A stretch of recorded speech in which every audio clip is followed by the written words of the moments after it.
Hello. Today we're going to cover how to create a checklist. So first thing you will want to do is go to Administration, Feature Setup. On here, if you first pull up, first time coming into the system, you want to first go to BBS. This will get you to the right page.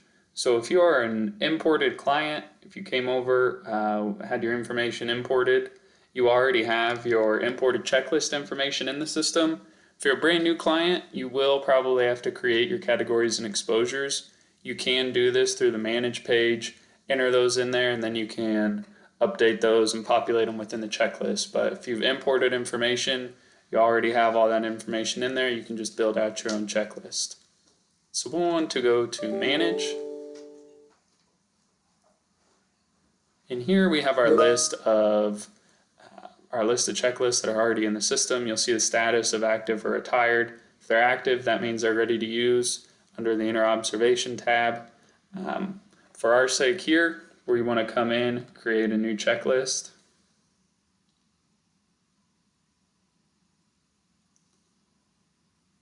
So now that we're in on the new checklist page, we want to go ahead and give it a name. Let's go ahead and name it November 2020 checklist. The instructions box here, this is going to give you information at the top of your observation. You'll find this under the Information tab when you're entering an observation in the Under Observation tab. But in here you can have a note, you can put in a table, picture, let me see, should be any type of kind of information you want to load up into this. You'll be able to add that within your instructions. You'll be able to insert a link. So if you have a picture or website link you need users to go to, you can definitely link that in the instructions. Next field here, positions. If you would like any certain position to be selected to do this observation, you can pull that out. If you just want to leave it blank, that will allow just any position to view that. So if you do use positions, there's an option there. For organizational units, if you'd like all of them, you can have all selected. If you only want certain ones, you can pick and choose what org units you want. But we have a couple different options there, so you can pick through on your org units.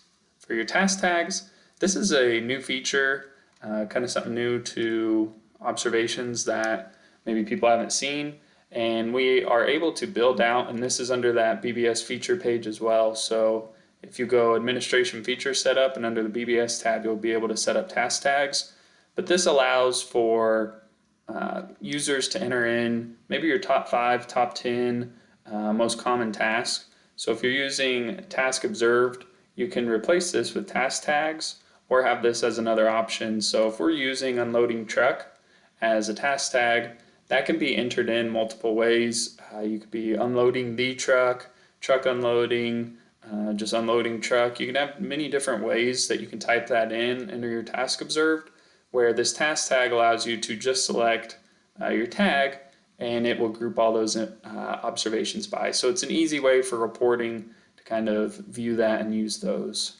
Our feedback sentiments, you're able to enter these in. If you add more, again, through the BBS feature page, you can do that. We keep you with the general appreciative, neutral, and coaching feedback. So it's just kind of the feedback you're getting from the observers, from the people you're observing. So keep it on moving here. We want to enter in our exposure selections. So we have two different options. You can enter in your exposure categories. So this is our normal, kind of the regular way you look at an observation where it has category 1 through 1, 2, 3, 4, 5.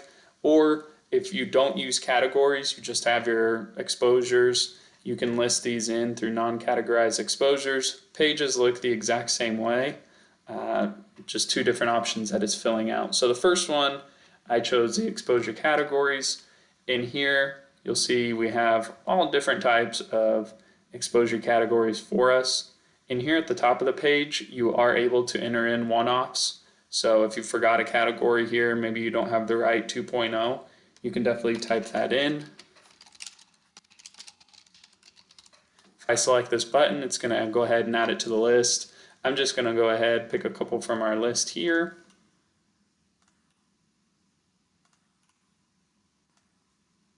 I'm going to go ahead and save. So this gives us our categories.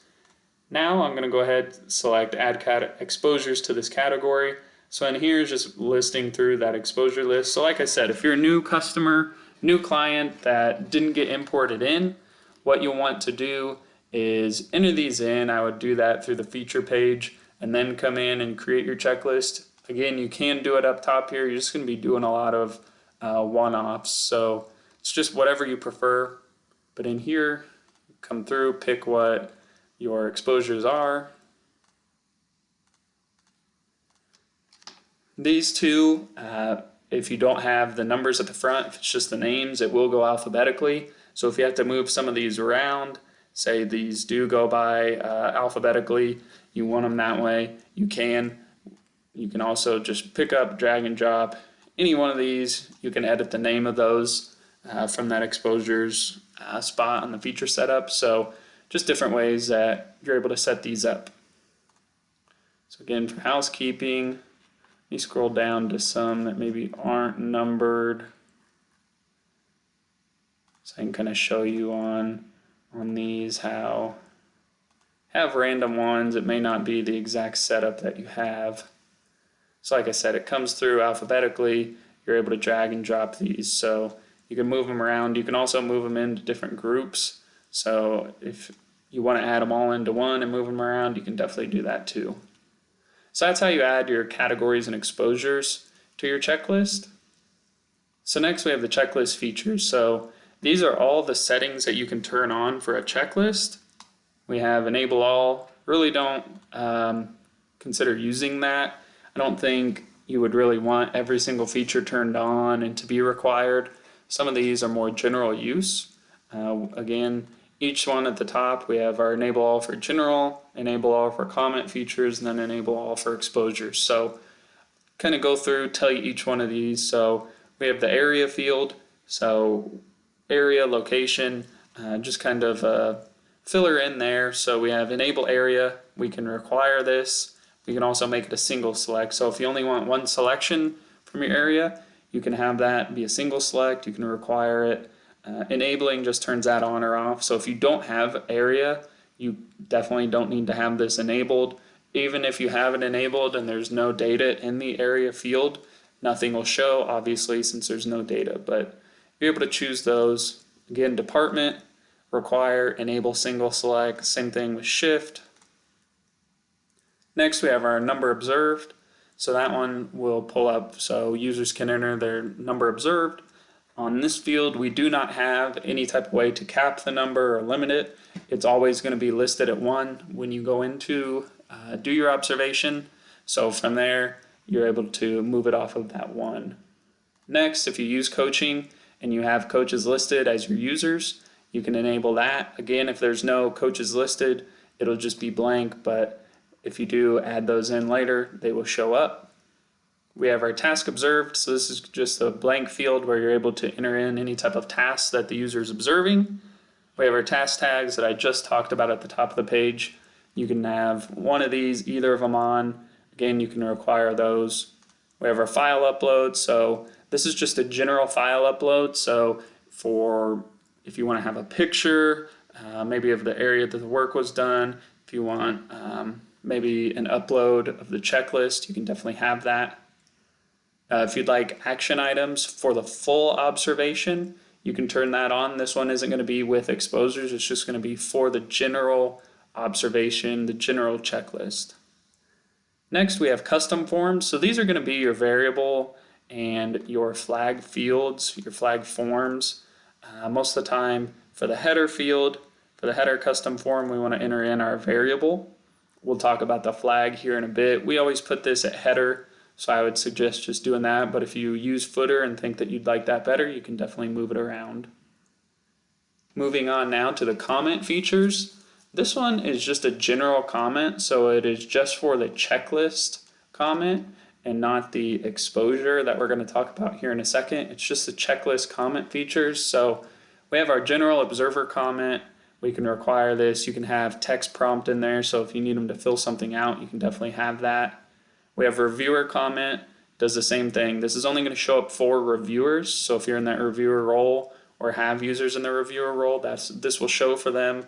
Again, you can have text prompts, so one that we have for exposures, your while was because solution try. In here, if there's any certain questions like that or fields that you'd like populated, you can enter that in here.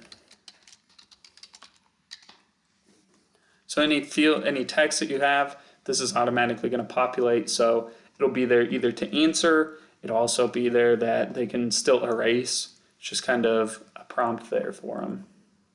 So here we have our observer and then reviewer feedback, so those feedback sentiments we were talking about, these will show whether you're an observer or a reviewer. So again, this is role dependent, you can require those. And then we have our star rating system, so this is your 1 through 5. You're able to rate the whole checklist rather than an exposure, so that's a little different. So when you're enabling this, just remember it's for the checklist and not for the exposure. Moving on again here to our checklist exposure features. So this is mostly going to be when you're putting in an at-risk comment, a safe comment, a barrier comment, any type of comment with a safe, at-risk, or barrier. This is where it will come to. So for our exposures, we are able to have multi-answers. So in here, this would just be safe and at-risk, safe and barrier, or at-risk and barrier. So depending on if you're doing multiple for your number observed. So if I'm observing 3 people, I could have a safe and 2 at-risk that I'm observing. This multi-answers allows you to fill that out. Our occurrences allows you to fill out how many. So this also goes with that number observed too. So usually if you're using multi-answers, you're using occurrences. You may not always, but that's kind of generally what we see. But for occurrences, this allows the exposures to go up. So you can enter in 3 at risk, where if you don't have this on, it's either safe or at risk when you select it. You don't have the option to put how many safe or at risk, it's just safe or at risk. So that's kind of the difference between multi-answers. You're able to do safe and at risk. Occurrences, you're allowed to put in 3 at risk for 1 exposure. File uploads, this is for exposures each. So for each exposure, you can upload a file. So if you're doing pictures, you can have that. Our observer comment, it's where I said we'll have our while was, because, solution, and try. This is where we build those in. So then right when users come in to do that comment, they're able to just fill it out. Next, we have our SIF option, so serious injury fatality option. It's a yes button that comes up, so if you'd like that it was a SIF potential, you can definitely have that enabled. Reviewer comment, this is for exposure, so if you want a reviewer to give a comment, you're able to do that and have that in there. Same thing with observer and reviewer feedback. We have our text boxes there, but for this, it is, again, anywhere it says reviewer, reviewers only are going to see it. So if we keep going here, we have our star rating. So for our exposures, our star rating took over for the comment quality. So it's a 1 through 5 rating. Same thing with the comment quality if you are familiar with that, listening to this video. If you're not, you can definitely skip over, but you're still able to use the star rating. You're able to use that on how well and rate how well the comment is. But for the star rating, you have your 1 through 5. Usually it goes along with how well your comment here of your 5 areas that they were looking at was done. So you're able to do that. We also have our behavior type that you can enable. So, or it can also be called a control. So this is your enabled, difficult, and non-enabled. So you're able to fill that out and have that in there as an option as well. We have action items for exposures. So each exposure you can have an action item, where this is just for your observations. Then the last field here is for your flag. So you can enter in those flag areas, just extra form data for that exposure. So the final area we have at the bottom is the results, so your exposure results, so whether it's safe, at risk, barrier, NA. Most of the time, every single client, I think, removes the NA. We remove it for them. If you just skip over the question, that marks it as NA. It's a lot easier than actually having to select something. We also, barrier, it's kind of a client dependent one, so whether you use barrier or not, you can have that. If you don't want it, you can just remove that out of there. If you do use it, you can require comments, you can require a star rating, reviewer feedback, reviewer comment, observer feedback. Main one we do is observer comments. You can also have a default action item to create off of these, so if you use a barrier to safe performance, you can have that as the field for action items. For at-risks, we want comments for those as well, and here we can have an at-risk action item for any time there's an at-risk, and then if it does, if you do create an action item off of it, it will be listed as at-risk, where barrier groups it as the barrier to safe performance. So a lot of areas that we just covered there. If you do have any questions, please feel free to reach out to your account manager. We also have some documentation for this as well. So if you reach out to your account manager, you can kind of see the different areas that some of these fields cover if you're not familiar with them. But thank you for watching. Again, any questions, feel free to reach out to your account manager. Thank you. Have a great day.